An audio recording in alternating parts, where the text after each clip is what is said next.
You never understood how Jover it was for us to be this Barack. Just kidding, it's Jover. Oh, that... Ooh, that is really bad.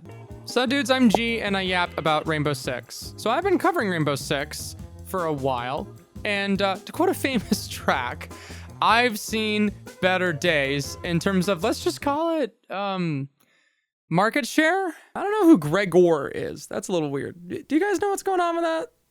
That's weird. The game is not as popular as it used to be, and Operation New Blood has not helped. So what the heck happened? Why did this season turn out the way that it did? And why was everybody so upset about it? That's what we're going to talk about today.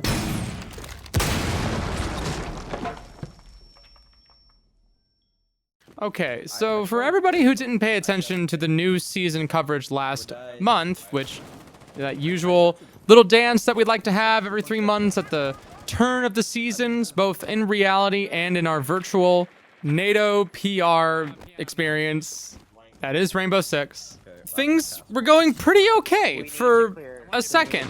Year 9, Season 1 kicked off pretty well. Everybody was, as far as I could tell, really hype about the direction that they were going in. They were talking more about the anti-cheat. Everybody thought Deimos was pretty cool. They thought the character model and the animations and the actual gadget design was kind of sick.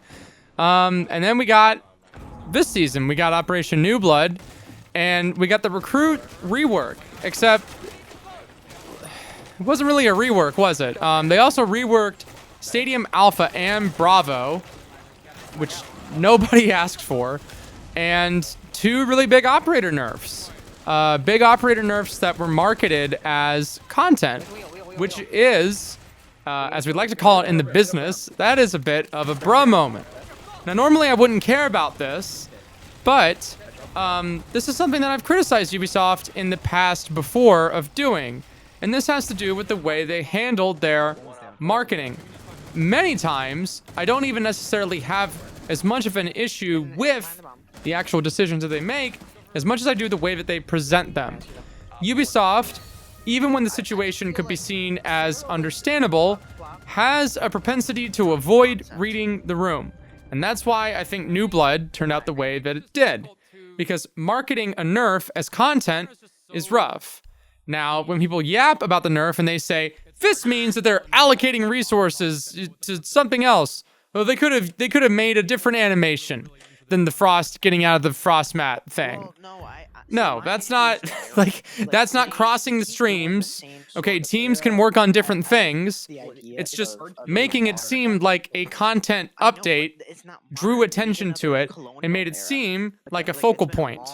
And when you're making content for a live service game, you don't want to draw attention to stuff like that. You can toss it in as a side dish, but I don't think putting it up in the public and going, aren't you guys excited for this nerf? I don't think that's generally a really good idea. So they marketed 2 nerfs for Solus and Fenrir that could have happened a million years ago. Yes, I'm glad they finally did it. Yes, I'm glad they consulted the data. Alexander Karpazis, the creative director of Rainbow Six Siege, told me the data that they looked at for Solus and Fenrir was one of those perception-based nerfs, because their data said that they were fine. So that ends up kind of getting away from this idea that they only do spreadsheet balancing. I do accuse Ubisoft of spreadsheet balancing often, but in this particular case, they were not. Now, again, because they made it into a content patch, it was not received very well. Any excitement about the new season was also made mute when we realized that the recruit rework didn't really introduce new content. There were no new guns, no new secondary gadgets, they were new character models, and you could equip them in ranked. But we were able to play them in the game at one point, so really the patch was just kind of like swapping a couple assets around and then saying, hey, here you go, you can play them in ranked. Which is, cool, but that's not really a content update. This was not a dedicated content patch. This was a quality of life maintenance update. Solus and Fenrir changes were good, but they took way too long to implement, and they created a prevailing sense of that gunfight meta, because with Solus in particular, you couldn't actually drone the enemy out and leverage an advantage outside of just winning your 1v1 gunfight. These changes ended up affecting the meta much too late in the cycle, in my opinion, to avoid backlash. Because another issue with changes like this, where Solis was released and she was the way she was for such a long time, over a year, taking that long creates a large backlash after the fact, because players get used to playing that version of the operator, and then they form a stronger attachment to it. So not to mention the actual Solis nerf itself was also pretty harsh. I mean, I think they could have just gotten away with taking away her ability to see drones in the prep phase.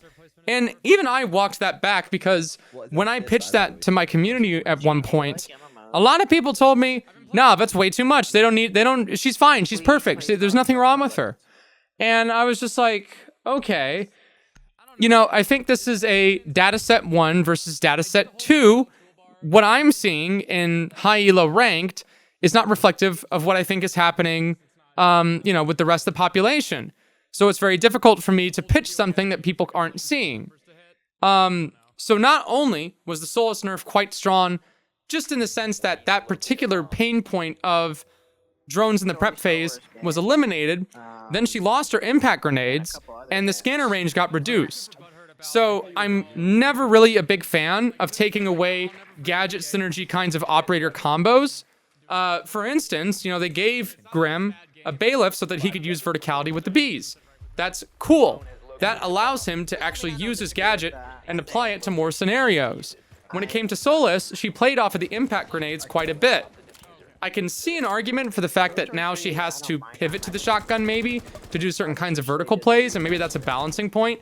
But that shotgun is bad, and I failed to see how the impacts were really, killing her. Because she had a gun that you still kind of had to aim with. Yeah, it had no recoil, but if you can't hit heads with the P90, it's a waste of time. So Solis got nerfed really hard, and I wasn't sure what that was about. I think that just doing one thing out of those 3 changes was fine. The Fender changes were fine. That change was apt, so I'm not too iffy on that. But Solis getting hit over the head with a Nerf bat, which I was really worried about, turned out to cement a narrative about Ubisoft having a tendency to over-nerf everything. And so from a PR perspective and from a practical gameplay design perspective, I didn't think it was the greatest decision. This patch also had some weird graphical bugs that I think ended up getting sorted out. I didn't notice them when I started playing the game again after a couple of weeks. But when it launched, when you ran the game on Vulkan, it was really buggy. There was a lot of artifacting and weird stuff going on. So overall, a content patch where there wasn't really that much content, and the content that did exist consisted of nerfs or reworks to maps that nobody was really interested in. So yeah, Operation New Blood has to be the worst rated season by far in terms of community feedback. The reaction from the crowd could be heard from the media lounge that I was in when I was in Manchester, when the membership advertisement came on screen. Now, to be fair, so could the crowd whenever a really cool play happened or something cool was on the screen. But I do think remembering that moment with other Ubisoft people in the room next to me, also hearing that, the thought of, I wonder what they think about that, did cross my mind. I don't necessarily have an issue with the membership, but its placement could not have been much worse attached to this particular season. I think that if the Rainbow Six membership gets added when sentiment for the season, sentiment for the game, and its reputation is at an all-time high, it's probably not that big of a deal. I don't think that many people get that irritated about it. Sure, they'll boo it, but they probably might just ignore it if it comes up. Another reason that I think the timing of it was very bad was, on top of this particular patch not having that much content, this patch was released in the middle of this game's most difficult period yet, as it struggles to maintain a player base on PC because of its significant infrastructure problems. And I'm going to say it again, y'all been waiting for it, the cheaters. The cheaters are out of control. It has to stop. During this particular trailer that they uploaded, right, their usual, every time they release a trailer and they yap and say, here's all the new stuff. You get the Ubisoft staff coming in. It's all nice and put together. It's edited. It has, good direction. It's packaged. It's set up. It's presented in a professional way. But when they do this, I do believe that when Alexander Karpazis gets on the TV and he talks about the anti-cheat situation, I don't think that he's making it up. I'm sure that what's going on in-house is having an uptick in dealing with the cheater situation. However, in the same vein, I feel like if you're in a leaky boat and you see 5 holes, you have materials to plug 3 of them, and then you say, we've covered over half of the holes in the leaky boat. Okay, well, the boat is still leaking, I'm afraid. We still need materials to plug the rest of the holes in the boat. It's sinking slower, but if the problem is not averted, it will sink. Also, if you're wondering what's going on with the fluctuating pitch of my voice, whenever I've been talking for an extended period of time without drinking Bud Light, my vocal cords get delubricated. So in order to get back, I need to lubricate the vocal cords with some refreshing Bud Light.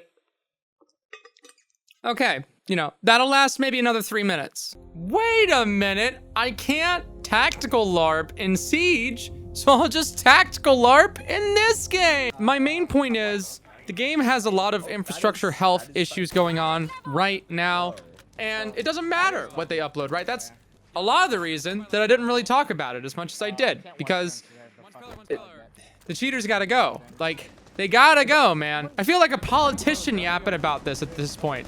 We won't stop until the cheater, like, does an anti-cheat just fall out of a coconut tree?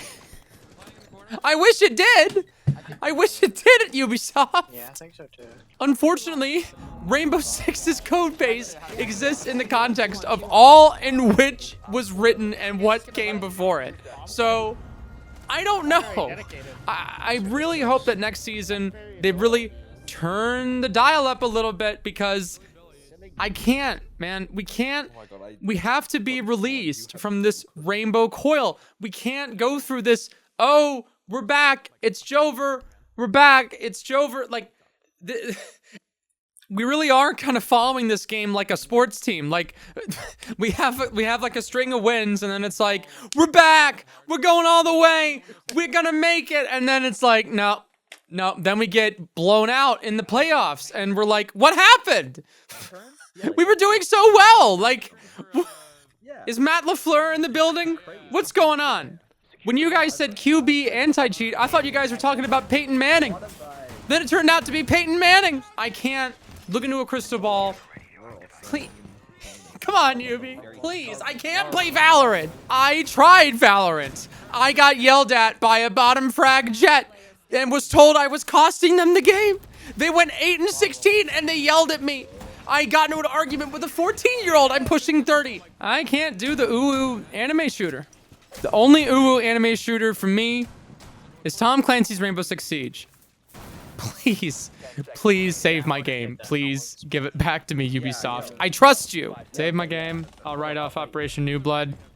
Thanks for trying. We don't have to talk about it.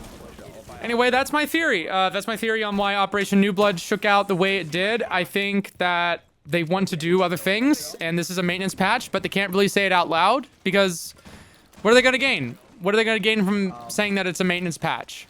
No one's going to believe them. Right? Everyone's gonna crawl up their ass anyway. So they might as well just, you know, keep it under a tight lid. Just don't say anything. Keep your mouth shut. Just keep on trucking. I hope that's what's happening. I don't know. But I hope. Anyway, thanks for watching, guys. I'll be back tomorrow with another Yap Sesh. And remember to reinforce this wall, or you're a bad person. Deuces.